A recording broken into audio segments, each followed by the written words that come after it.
Olá, mulheres, graça e paz. Que o Senhor Jesus abençoe a vida de vocês, que hoje possamos ter um dia iluminado pelo Senhor, que nós possamos experimentar mais ainda da bondade do Senhor, das misericórdias dele, que se renovam a cada manhã, e nós possamos levar a palavra do Senhor para todas as pessoas que a gente encontrar no dia de hoje. No nosso devocional, estaremos meditando no livro de Ruth, capítulo 4, nos versículos 1 ao 12. Vamos à leitura. 4, 1. E Boaz subiu à porta e assentou-se ali. E eis que o remidor, de que Boaz tinha falado, ia passando. E disse-lhe: Ó fulano, desvia-te para cá e assenta-te aqui. E desviou-se para ali e assentou-se.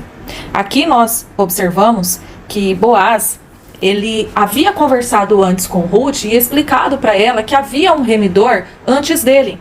Havia um outro parente mais próximo de Elimeleque e que ele quem deveria ser o remidor. Contudo, Boaz falou com Ruth que iria conversar com esse remidor, né? E então foi por isso que lá no capítulo 3, no versículo 18, a sogra de Ruth até falou para ela, né? Noemi falou para Ruth, né? Sossega, minha filha, até que saibas como irá o caso, porque aquele homem não descansará até que conclua hoje esse negócio. E realmente, Boaz foi atrás. Boaz, ao ver o remidor passando, ele chamou ele para conversar. E aí no versículo 2 vai nos dizer assim que Boaz, ele tomou 10 homens dos anciãos da terra e chamou também esses anciãos da cidade, né, da terra da cidade, e disse: assentai-vos aqui. E assentaram-se. Ou seja, Boaz, além de conversar com o remidor, ele também cumpriu os costumes da época, que era ter testemunhas para ouvir aquela situação. E esses 10 anciãos, como testemunhas, eles estavam ali também concedendo até, pelos costumes da época, era como se fosse assim, era necessário 10 judeus, né, 10 homens entre os judeus para conceder uma bênção matrimonial. Depois, logo mais, o judaísmo também veio considerar que 10 homens era uma quantidade necessária para constituir uma sinagoga. Então era um costume da época que Boaz cumpriu. E aí, o que aconteceu? Boaz chamou esse remidor e no versículo 3 disse: então disse ao remidor: aquela parte da terra que foi de Elimeleque, nosso irmão, Noemi, que tornou da terra dos Moabitas, né, que voltou aqui para cá, ela vendeu. E disse ainda eu: manifestá-lo-ei em teus ouvidos, dizendo: toma diante dos habitantes e diante dos anciãos do meu povo, se a has de redimir. Redime-a. E se não houver de redimir, declara-mo, para que eu saiba, pois outro não há senão tu que a redima, e eu depois de ti. Então disse ele: eu a redimirei. Então aqui Boaz falou com o remidor: olha, Noemi, que retornou da terra dos Moabitas, tem uma terra aqui à venda, e você é o parente mais próximo, e se você comprar, você será o remidor. Então você me declara, você me fala se você vai ficar com essa área de terra, se você vai ficar com essa terra ou não. E aí, naquele exato momento, o remidor disse que sim, que ele ia redimir. Só que aí Boaz terminou de explicar para o remidor. No versículo 5, disse porém Boaz: no dia em que tomares a terra da mão de Noemi, também a tomarás da mão de Ruth, a Moabita, mulher do falecido, para suscitar o nome do falecido sobre a sua herdade. E então disse o remidor: para mim não a poderei redimir, para que não cause dano à minha herdade. Redime tu a minha remissão para ti, porque eu não a poderei redimir. Então veja bem, quando Boaz explicou para aquele remidor de que se ele ficasse, se ele comprasse aquela terra de Noemi, ele teria que tomar por esposa a viúva, né, a nora de Noemi, Ruth, então ele já entendeu que ele não iria redimir. Por quê? Porque se ele ficasse com aquela terra, ele teria que levar em geração para geração, né, o nome do esposo de Ruth que havia falecido. Então, se ele tomou ela por esposa, então aquela área de terra ele teria que levar na herdade dele, ou seja, ele teria que levar o nome daquele homem pela geração dele também.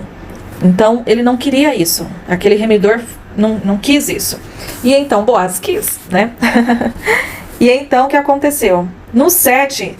vem falar de um costume, que quando eles firmavam um acordo, um negócio, eles faziam o quê? Eles descalçavam o sapato e davam ao próximo, porque isso era como se fosse assim, um testemunho, né, de que eu tô dando a minha palavra do que eu tô fazendo, do que eu tô falando, né? E aí no 7 fala: havia pois já de muito tempo este costume em Israel quanto à remissão e contrato, para confirmar todo o negócio, que o homem descalçava o sapato e o dava ao seu próximo. Isto era por testemunho em Israel. Disse, pois, o remidor a Boaz: toma para ti, e descalçou o sapato. Então Boaz, no 9, disse aos anciãos e a todo o povo que estava ali presente: sois hoje testemunhas de que tomei tudo quanto foi de Elimeleque, e de Quilion e de Malom, da mão de Noemi, e de que também tomo por mulher a Rute, a Moabita, que foi mulher de Malom, para suscitar o nome do falecido sobre a sua herdade, para que o nome do falecido não seja desarraigado dentre seus irmãos e da porta do seu lugar. Disto sois hoje testemunhas.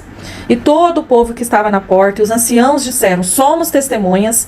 O Senhor faça a esta mulher que entra na tua casa, como a Raquel e como a Leia, que ambas edificaram a casa de Israel, e ate já valorosamente em Efrata, e faze-te nome afamado em Belém. E seja a tua casa como a casa de Pérez, que Tamar teve de Judá, e da semente que o Senhor te der desta moça. Então aqui esses anciãos até estavam profetizando sobre a vida aí de Boaz. Que bênção. Amém. Que palavra abençoada. Então a gente pode compreender aqui, amadas, que Boaz foi um homem de caráter.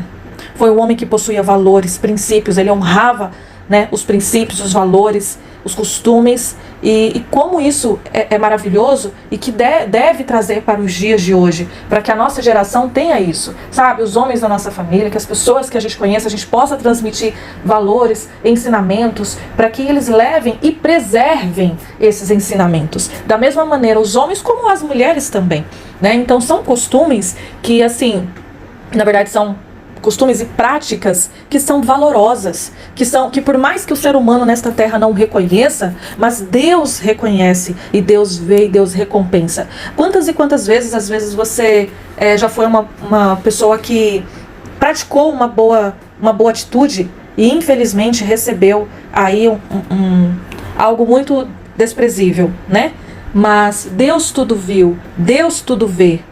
Deus vê tudo e Deus recompensa.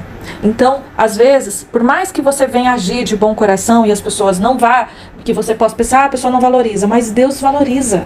Deus reconhece, Deus vê.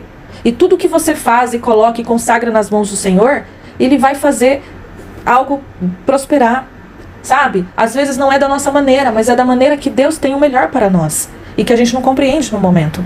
Então, compensa sim a gente ter boas atitudes, a gente buscar ter honra, ter valores, ter princípios. Os valores morais que a gente deve atribuir, que a gente deve praticar, o livro de Provérbios tem muito a nos ensinar. E lá fala da mulher virtuosa. E é onde a gente consegue observar claramente que Ruth sim foi uma mulher virtuosa pelas práticas dela, pelo comportamento dela.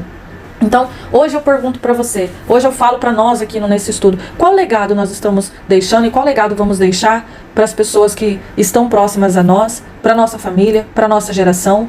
Que legado, que virtude, que princípio você quer deixar de geração em geração, na sua família? Na sua família, o que você passou para quem é mãe, para quem é avó, para quem é tia? O que você tem passado de geração a geração? Qual valor e que esse outro ser tem aprendido com você? É muito importante a gente meditar sobre isso, porque os costumes daquela época, quem preserva ele até hoje no sentido de comportamento valoroso, de honrar a palavra, de ter esses comportamentos que agradam a Deus e que possuem um valor moral perante a sociedade, isso Deus recompensa, isso Deus vê, isso agrada a Deus. E a gente se sente até uma pessoa melhor, se sente até uma pessoa útil, porque a gente começa a fazer algo que não é para agradar o ser humano, porque tudo que você faz para querer agradar o ser humano, você acaba se decepcionando. Então é por isso que a nossa confiança não está nos homens, não está no ser humano, mas tem que ser em Deus. E tudo que você faz para agradar a Deus, para o ser humano, Deus vê, Deus te recompensa, Deus abençoa, Deus faz frutificar, Deus faz florescer. Amém? Então, mulheres, que a gente possa aprender com esse comportamento valoroso de Boaz, com o comportamento valoroso de Ruth, para que a gente aplique na nossa vida e a gente também possa levar para as futuras gerações.